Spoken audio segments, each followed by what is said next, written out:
Hey, this is Darren from Property Prosperity. Today, I thought I'd like to have a bit of a chat to you about beliefs. And the reason why I think that's important is, well, let me go back a step. I suppose I'll just give you a. I was listening to a radio once, and they were talking about a study they did into people's beliefs, and they actually found that if someone believes something, the more you try to prove them wrong, the more likely they are to believe it. So they gave the example of the Iraq War when when they invaded Iraq because they thought they had weapons of mass destruction and chemical weapons and nuclear weapons or whatever they had at the time.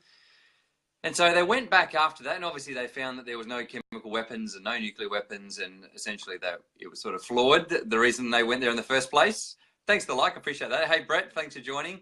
And so the reason they went there was flawed essentially in the first place. So they went in there, they sent a whole pile of people there, they found there was nothing there, and they said basically, well, we've made a mistake. So then they actually went and did a big study a few years later after it had been categorically proven that there were no weapons of mass destruction, and they interviewed a whole pile of people and they asked them whether they believed there were weapons of mass destruction there.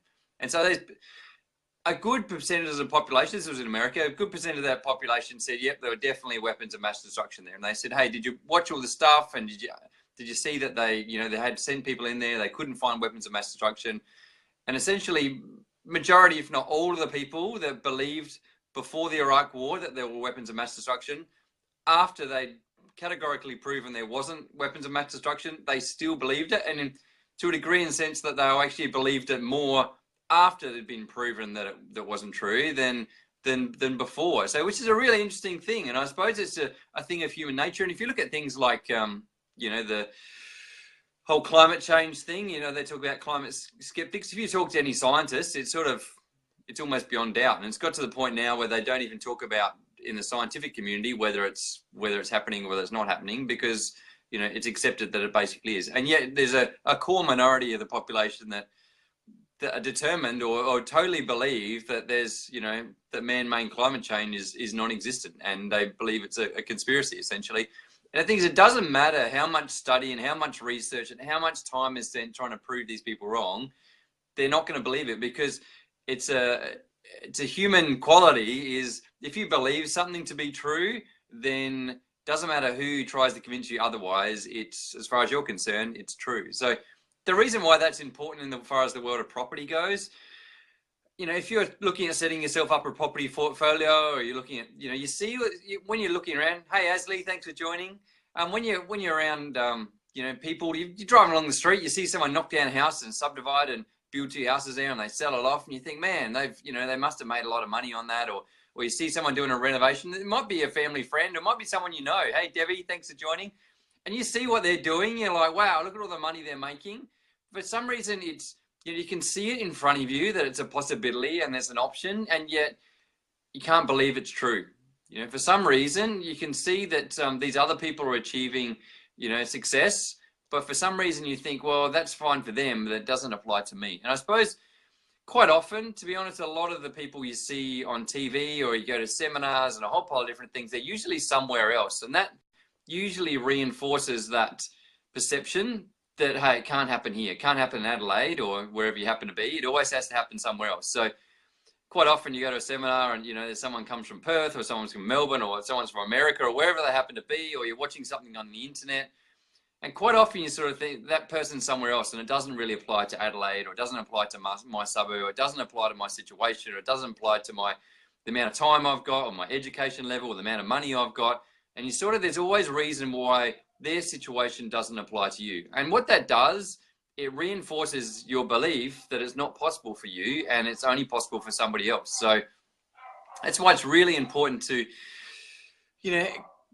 consider that when you're making decisions and deciding whether really it is something that's fact, or whether it's something you just believe to be true. And in actual fact, the more you believe it, the more it's actually going to become fact for you. So why that's important is maybe you find you're actually limiting yourself because of purely your beliefs. And if you actually question that, or even don't even try and question it, because that's why one of the things about it is, if people try and prove you wrong, or if you try and prove yourself wrong, you end up believing it more. So maybe what you should do, rather than trying to believe it or not believe it, if you can see and if you can model yourself on somebody else has been successful, then basically just do what they've done, regardless of whether you believe it or not. If they've been successful doing it, then just push your way through and just ignore what you think at the end of the day. Just keep at it, modeling yourself on other people. And one day you're either gonna fail or you're gonna succeed. Yeah, and at least you've known you've given it a chance, rather than purely relying on your expectations or your thoughts. Hey Chris, thanks for joining. Rather than deciding not to do anything because you don't think it's possible for you. So why this is also important when you're considering other people's opinions is quite often people are if you've got a plan or a goal, and if you communicate to other people, they tell you why you can't do it, or even why you can do it. And so sometimes, you've really got to wonder what their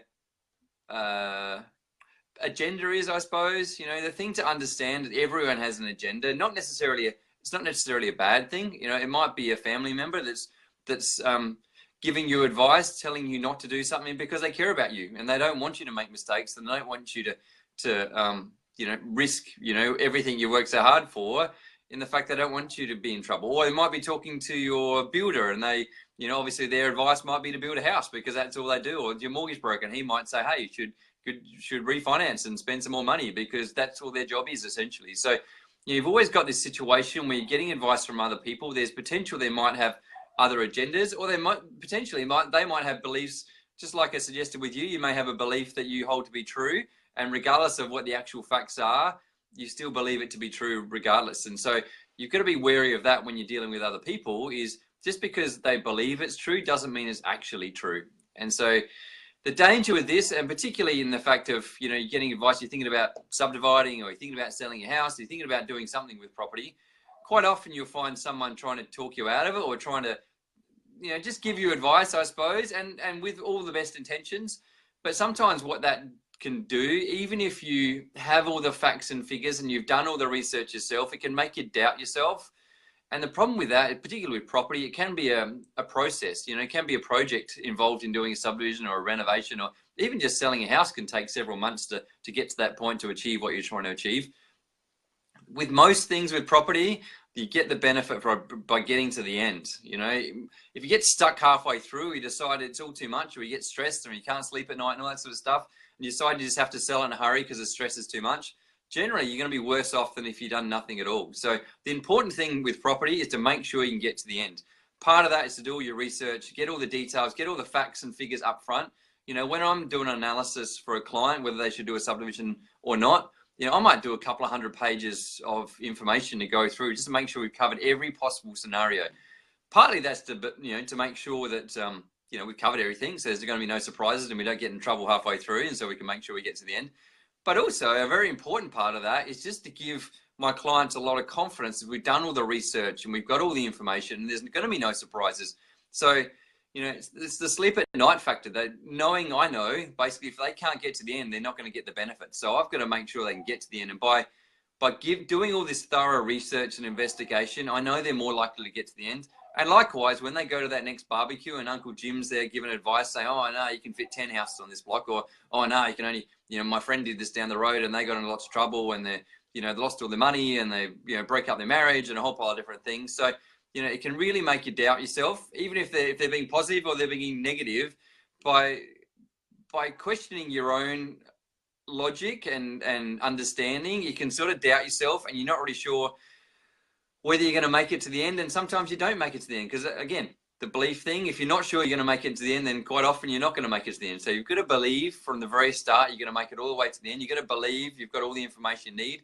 And so then when Uncle Jim gives you some advice, you can say, hey, Uncle Jim, thanks very much for the advice. I really appreciate it. And then you can just choose to ignore it and just continue on as if you were before, basically. So hopefully that makes sense. Hopefully you understand why your beliefs are really important, and how other people's beliefs are really important, how they can really affect your success. And hopefully then you can not necessarily question your own beliefs, but at least put them in place with other important facts as well, to consider whether it's really that important whether you believe. Because sometimes if you believe you're going to succeed, you are, and sometimes whether you believe you're not going to succeed, then you're going to do that as well. So essentially, if you just bring in facts and logic, you can disregard your beliefs and just push your way through. And sometimes it is going to be difficult to ignore your own beliefs, but sometimes that's the best thing for you. And just get advice from someone that's done it before, that they've actually, rather than Uncle Jim that's never done a development before, or someone that's giving you advice on selling your house where they've only sold one house before. Get some advice from someone that's done it lots of times before. I'm not talking like once or twice. I'm talking about hundreds of times. And then you can really, if they've done it that many times, you can maybe, start to take their advice.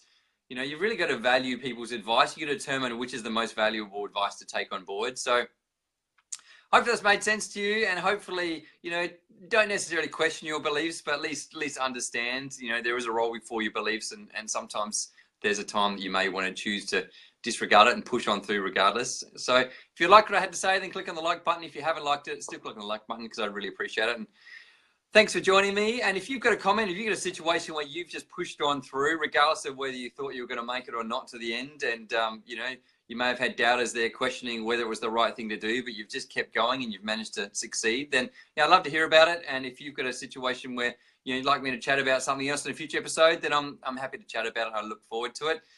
And I'll chat to you again next time. Thanks, guys. See you next time.